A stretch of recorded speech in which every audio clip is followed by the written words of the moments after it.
Muito boa noite a todos, confirmem que temos som e imagem. Ok, recebo então aqui algumas confirmações, sejam então muito bem-vindos a este webinar especial de urânio. Deixem-me só colocar então aqui a apresentação. Só um momento. Ok, estamos então aqui com a apresentação. Uma vez mais, sejam muito bem-vindos a este webinar de urânio. O meu nome é Gonçalo Quaresma. Começar com o habitual disclaimer: qualquer tipo de análise técnica ou fundamental que aqui seja feita não deve constituir recomendação de trading ou investimento. Para isso, devem consultar o vosso gestor de conta no BIG. E, portanto, chegados então aqui também àquilo que tem sido um bom breakout, digamos assim, uma boa tendência de domínio comprador em urânio de forma recente. Neste último ano, o urânio valorizou cerca de, medido pelo principal ETF, pelo URA, valorizou cerca de 22% desde o início do ano e, portanto, decidimos então aqui também fazer um webinar sobre o tema. É um tema que, como sabem, para mim, que gosto bastante de energia, é um tema que eu também gosto mesmo bastante, um tema que me apaixona bastante e, portanto, também estar aqui a fazer este webinar é para mim também um enorme gosto. E portanto, partindo aqui um bocadinho para o habitual sumário, efetivamente olharmos aqui olharemos para a energia nuclear, a questão da fissão versus a fusão. Sabemos que a fusão é um processo relativamente recente que tem conhecido alguns avanços até este ano, tendo em conta que conseguiu chegar a um ganho teórico de energia. Depois olharemos para a energia nuclear como um complemento aos combustíveis, um ótimo complemento aos combustíveis fósseis. Direi, obviamente, sempre complemento e já veremos também porquê. Depois olharemos para o lado da procura, no caso da energia nuclear, depois para o lado da oferta e para tentarmos depois chegar e descortinar um bocadinho esse equilíbrio entre oferta e procura e veremos, e veremos que o mercado está num déficit até 2050, portanto, depois de anos também em que esteve de facto em excedente, no momento atual aproxima-se de um déficit que durará até 2050, portanto isso também é bastante impactante. E depois, por fim, olharemos um pouco para os mineradores de urânio e perceber qual é que será então a melhor opção. Explicando-vos aqui também de forma sucinta no caso da diferença de processos entre a fissão nuclear e a fusão nuclear, de notar que a fissão nuclear é o processo que é atualmente usado e neste processo é simples, aquilo que nós temos é um determinado neutrão a colidir com um átomo maior, que neste caso é um átomo de urânio, uma forma, apesar do urânio ser um composto que existe de forma bastante abundante na natureza, é, por exemplo, muito mais comum do que, por exemplo, a prata.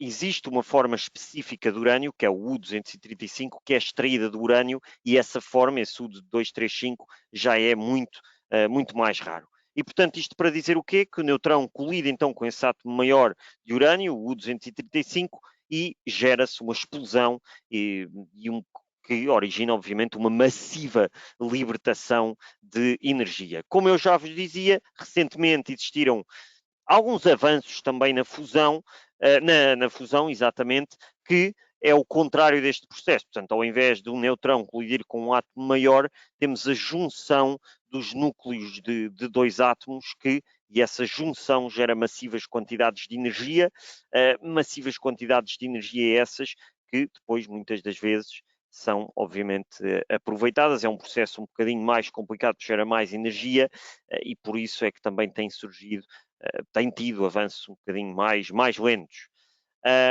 E aqui ainda a explicar um bocadinho aquilo que são, digamos, o combustível deste tipo de processos. A fisão usa então essa forma específica de urânio, o U-235, a fusão usa o hidrogênio e o trítio, que é produzido a partir do lítio no processo de fissão. Depois, algumas especificidades da energia nuclear, isto que eu estava a dizer, portanto, olharemos obviamente sempre para o processo de fissão, que é o que existe no momento atual, e neste processo, como eu dizia, o neutrão choca com um átomo de urânio, o U235, gera-se energia, essa libertação massiva de energia produz calor, efetivamente, que aquece toda esta água que aqui está presente, libertando assim vapor de água que depois vai alimentar estas turbinas, que depois acumulam então energia num gerador que alimentam depois a rede. Temos efetivamente dois tipos de reatores, o de água pressurizada, que é o que temos aqui, o PWR, em que a água que efetivamente, a água efetivamente não faz vapor, portanto aquilo que aqui acontece é que esta água aquece este reator e efetivamente aquece este gerador de vapor e nunca se mistura de facto com outra água, mas o objetivo é exatamente o mesmo, que é alimentar então aqui as turbinas, que depois alimentam o gerador e alimentam a rede. E no caso temos outro tipo também de reatores, que são os de água fervente, que lá está essa libertação massiva de energia, leva a geração de vapor de água esse, leva libertação massiva de energia, gera calor, que liberta então esse tal vapor de água, essa água que lá está presente, que alimenta, esse vapor alimenta as turbinas, que alimenta os geradores, que depois alimentam a rede. Portanto, que a energia nuclear é um ótimo complemento aos combustíveis fósseis. É muito simples, porque a energia nuclear tem aquilo que nós chamamos o ROI, o Return on Investment, maior. Ou seja, se nós pensarmos que para eu construir um painel solar, para eu construir uma turbina eólica, eu gasto massivas quantidades de metais, sejam eles raros ou não, eu gasto massivas quantidades de aço, como está aqui no gráfico, mais uma vez, do livro Fossil Future do Alex Epstein. Eu gasto massivas quantidades de cobre e de plástico. Obviamente, o que é que me está a medir este ROI, este Energy Return on Investment? Está-me a medir a energia que eu gasto para produzir uma determinada quantidade de energia. E, obviamente, nos painéis solares, nas turbinas eólicas, eu gasto muito mais energia a construir esses dois produtos do que propriamente a energia que vou gerar deles, que não é uma forma de energia concentrada, aquela energia que eles absorvem. Obviamente, um painel solar, o sol, a luz solar é uma energia que é dispersa e não está concentrada e, portanto, é muito mais difícil eu obter uma quantidade massiva de energia daí, tal como o vento, não é? Uma energia que é dispersa, é muito mais difícil para mim obter uma quantidade de energia massiva daí. E o nuclear, obviamente, que é aquela que figura como tendo o retorno mais elevado, porque não gasta muitos materiais a construir reatores e geradores e por aí fora, e estamos a falar da energia mais até do que os fósseis, da energia mais concentrada de todas, em que eu com uma pequena reação de fissão ou de fusão consigo obter massivas quantidades de energia. Portanto, estou a ir buscar uma energia que está totalmente concentrada. E por isso é que, obviamente, o nuclear, também os combustíveis fósseis, o carvão, por exemplo, o gás natural, que são tudo formas altamente concentradas de energia que exigem pouco investimento em termos de materiais, geram efetivamente bons retornos, digamos assim, em termos de energia. Portanto, e é por isso que o nuclear é um ótimo complemento aos fósseis. E aqui, mais uma vez, portanto, só para vermos aqui aquilo que é o ROI, portanto, este ganho em termos de energia por parte do nuclear é massivo, não é? Eu tenho que gastar muito pouca energia a construir reatores e obtenho uma massiva quantidade de energia face a esse investimento, ou seja, uma energia que está brutalmente concentrada. As barragens também, energia hidroelétrica também, porque eu estou a aproveitar toda essa energia concentrada que vem então ali por aquela saída, e uma vez mais, neste gráfico, mostra-se bem que a biomassa, o solar, as eólicas, exigem massivas quantidades de investimento para construir as infraestruturas e não me geram grandes quantidades de energia. Portanto, este gráfico é brutalmente importante e mostra, uma vez mais, como o nuclear é um ótimo complemento às energias fósseis. E, uma vez mais, porque é que o nuclear também é um ótimo complemento aos fósseis? Exatamente pelo custo, não é? O custo por megawatt de energia nuclear, porque é isso que estamos aqui a tentar precisar, não é? Ou seja, queremos uma energia que nos gere eletricidade, e o custo do nuclear é 60% inferior ao do carvão. Custa 40 dólares por megawatt, o carvão custa 100 dólares por megawatt. E não nos podemos esquecer que, em termos de potencial energético, com os reatores que existem ao dia de hoje, o potencial de geração energético é cerca de 2/3 do carvão. Claro que se tivéssemos ainda mais tecnologia, se tivéssemos os governos ainda a investir mais no nuclear, o potencial de geração energética até seria superior ao do carvão, conforme vemos aqui. O problema é que, como veremos à frente, muitos dos governos, muitas das vezes por dogmas, por dogmas políticos, por acharem, por haver ainda algum celeuma com questões de segurança que aconteceram no passado, muitos governos continuam a desinvestir no nuclear, o que é errado. Acho que já toda a gente percebeu isso e por isso é que é uma energia que tem um custo mais barato, também conforme aqui se vê. E aqui só beber um pouco de água. Um momento.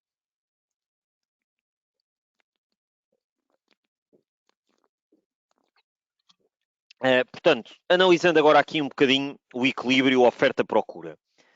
Do lado da procura da energia nuclear, o que é que nós temos? Temos dois fatores. Um deles, a descarbonização e a pressão para emissões zero.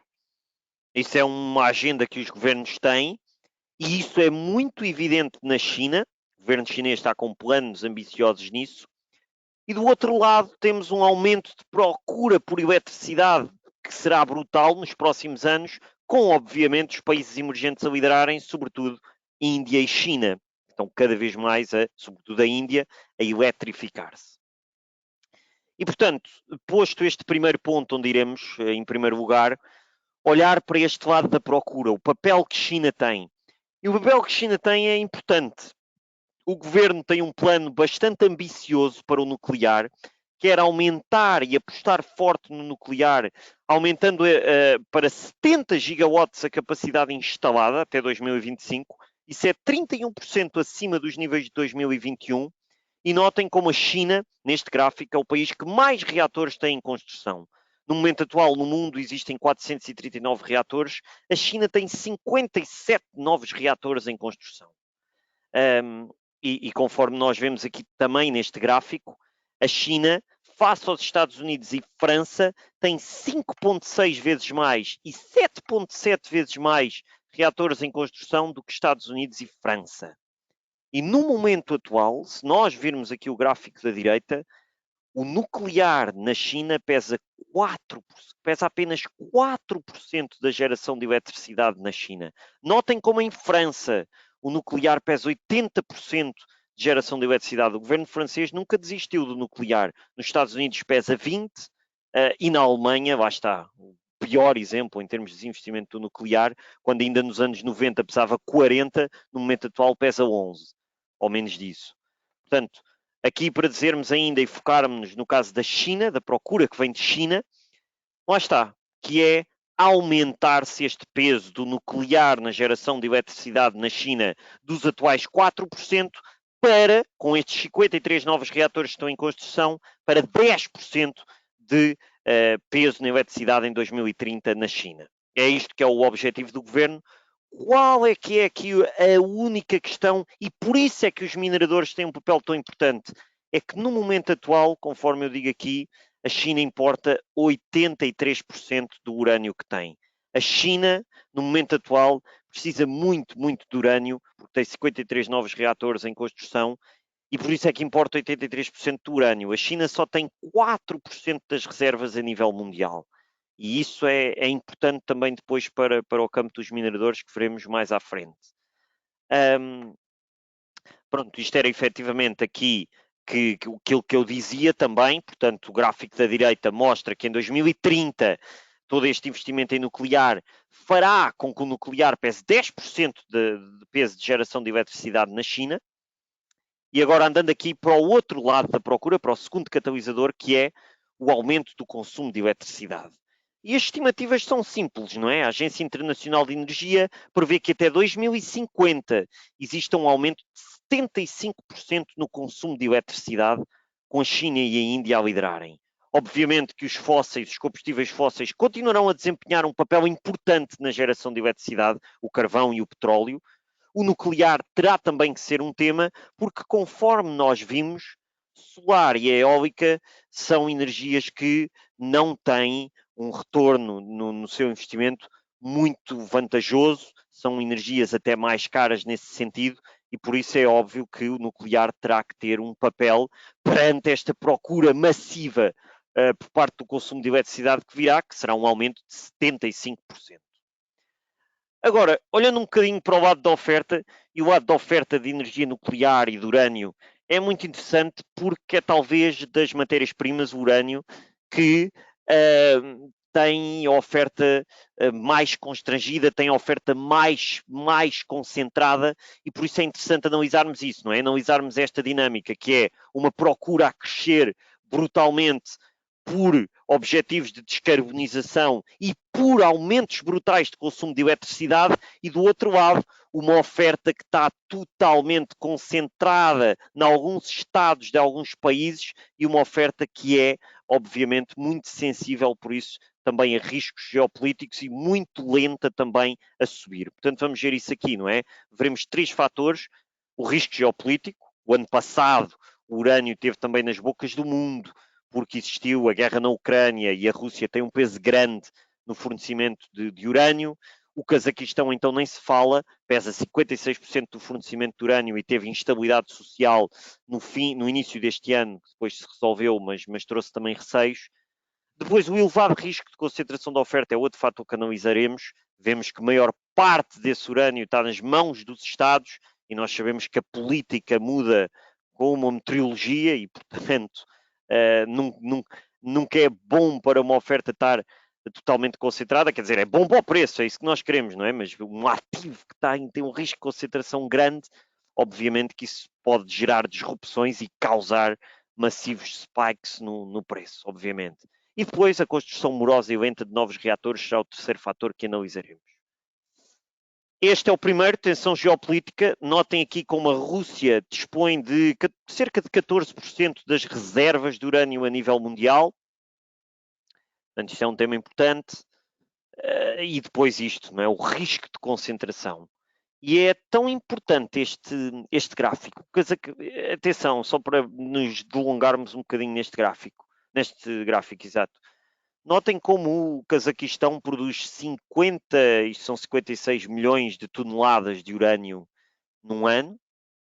A China produz apenas 4, a Rússia produz 7, o Canadá produz 20, a África e Médio Oriente produzem 24, a Austrália produz 13.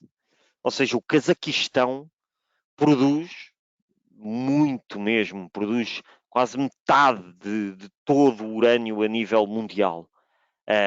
E temos a maior empresa do Cazaquistão, a Kazatomprom, que é estatal, tem apenas 25% do free float em bolsa. E notem como, isto é importante, notem como de toda esta produção junta, 105 milhões de toneladas estão nas mãos dos Estados. Portanto, lá está. E porquê? Porque veremos aqui muitos destes projetos de novos reatores, porque é que os Estados têm um peso tão grande no controle da mineração de urânio e produção de urânio. Porque lá está, é exatamente por dois fatores. O primeiro, mas é essencialmente o mesmo tema. Os novos reatores são morosos e são caros em termos de construção, não é? E notem aqui, apesar do tempo já ter sido maior, no momento atual ainda leva 88 meses a construir um novo reator. Já foi de 117 meses, já foi de 120, mas no momento atual ainda são 88 meses para construir, de facto, aqui um novo reator. Portanto, é bastante tempo, são vários anos, e isso é um dos pontos. E depois aqui, efetivamente, isto leva a que, e notem aqui também esta questão dos custos, não é? França quer construir um novo reator, estima que no projeto inicial gere 2 gigawatts-hora, mas o custo de construção por megawatt-hora será bastante superior. Será de quase 8 milhões de dólares por megawatt. Portanto, bem acima da produção inicial. O Reino Unido idem, Finlândia idem. Turquia a mandar as estimativas cá mais para baixo e estima que o reator gera um bocadinho mais do que os custos de construção. A República Checa novamente abaixo dos custos de construção. E por isso, se o custo de construção é maior do que a capacidade de geração energética inicial, é por isso que depois o Estado intervém e numa área importante como o urânio, é por isso que depois 7 em cada 10 mineiras sejam e tenham participação estatal. É exatamente por isso. E obviamente tudo isto, novamente, na oferta existe um risco de concentração grande, existe risco geopolítico e existe risco também da oferta não acompanhar, não crescer, porque lá está, os novos reatores são morosos e caros de construir. E por isso é óbvio, é óbvio aquilo que se vê neste gráfico, não é? Portanto, neste campo, temos assistido a uma redução, e é estimado que vamos continuar a assistir a uma redução da oferta de de geração de energia nuclear nos próximos anos. É estimado que 178 reatores vão fechar até 2030, não só pelo seu envelhecimento, porque os governos não têm investido mais em novos reatores, há também pressões políticas para encerramento, há um grande investimento inicial que é preciso para novos reatores e por isso estamos a ver uma oferta que não acompanha este crescimento brutal de procura que vem, obviamente, da China, mas que vem também deste aumento de eletricidade, de consumo de eletricidade que é estimado até 2050. Portanto, este gráfico é bem claro. Após Fukushima, obviamente que a oferta se reduziu brutalmente, depois aumentou, recuperou tudo e agora, novamente, na próxima década é estimado que se reduza de forma brutal.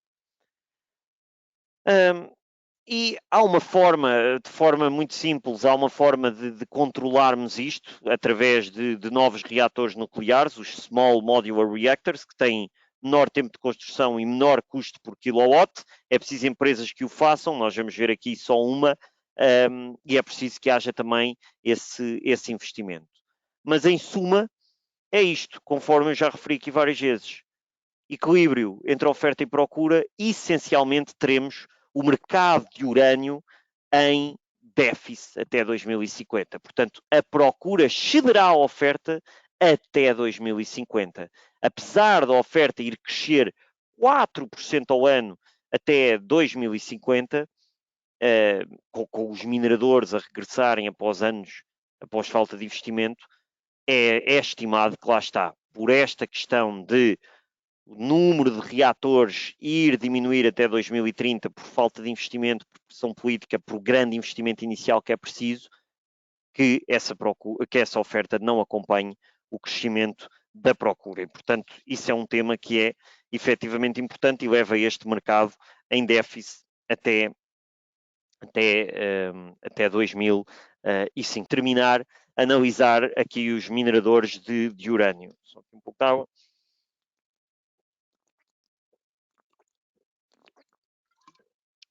E aqui no caso dos mineradores de urânio,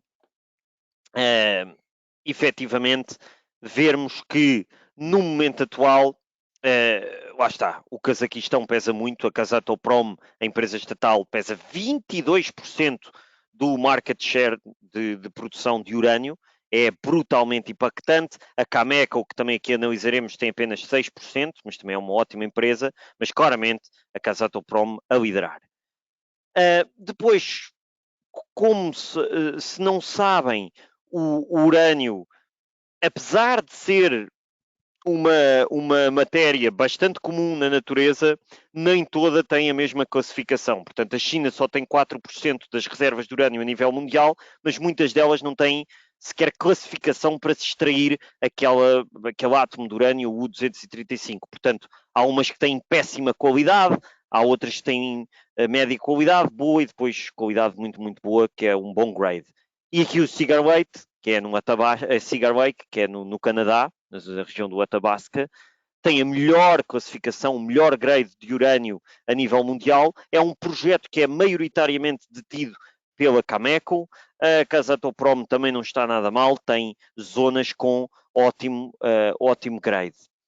Portanto, isto só para vermos onde é que estão as principais minas a nível mundial: Canadá, Austrália, Cazaquistão. Portanto, isso é como vimos ali atrás. E esta tabela salienta a vossa atenção, é bastante importante, que é um bocadinho olharmos para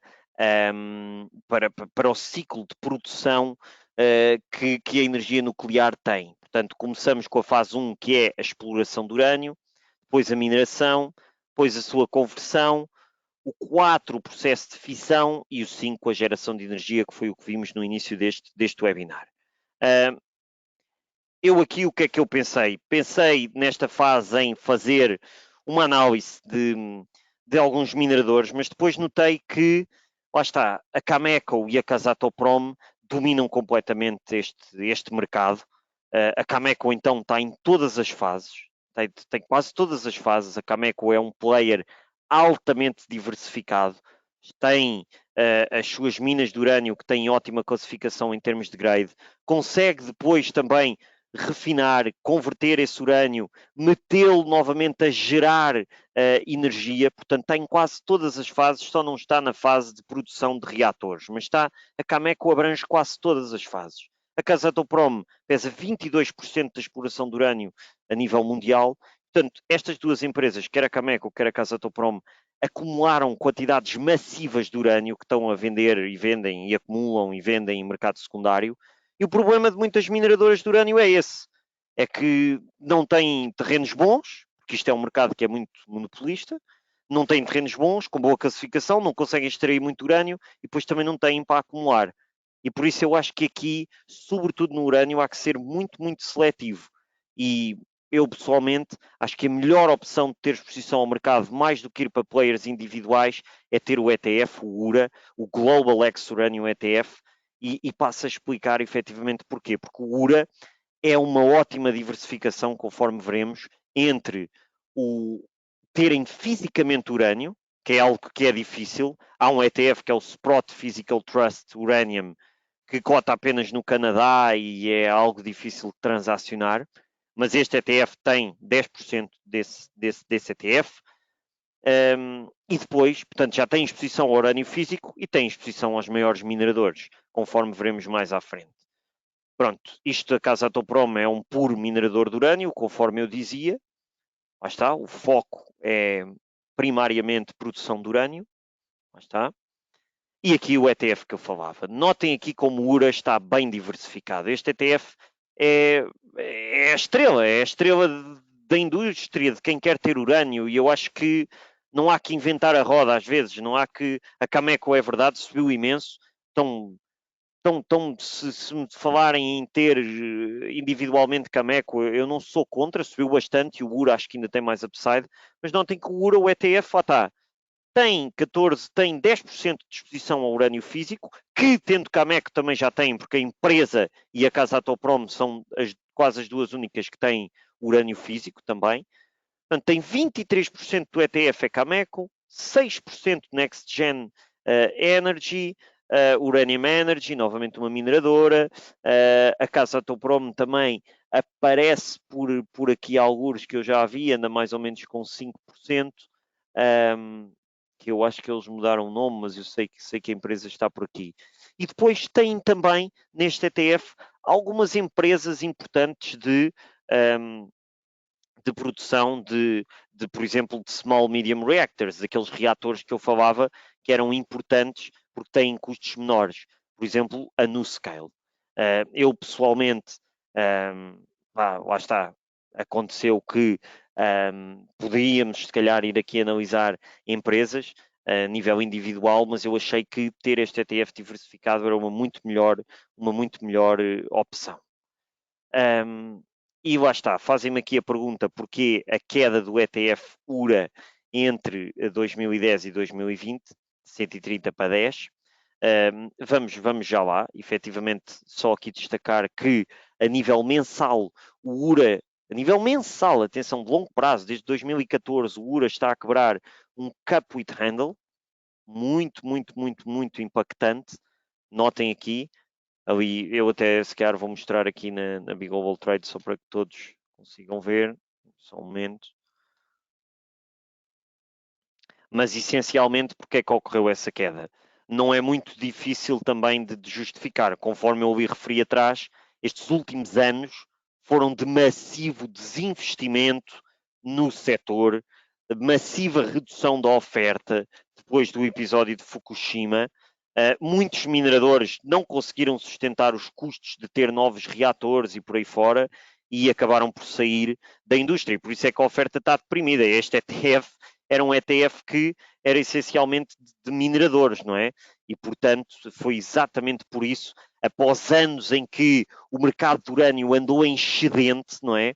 Aqui em 2011, por exemplo, andávamos em massivos excedentes e ao longo desta última década é que foi existindo um massivo desinvestimento que agora está novamente a puxar pelo preço.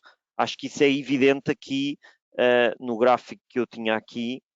Onde é que ele está?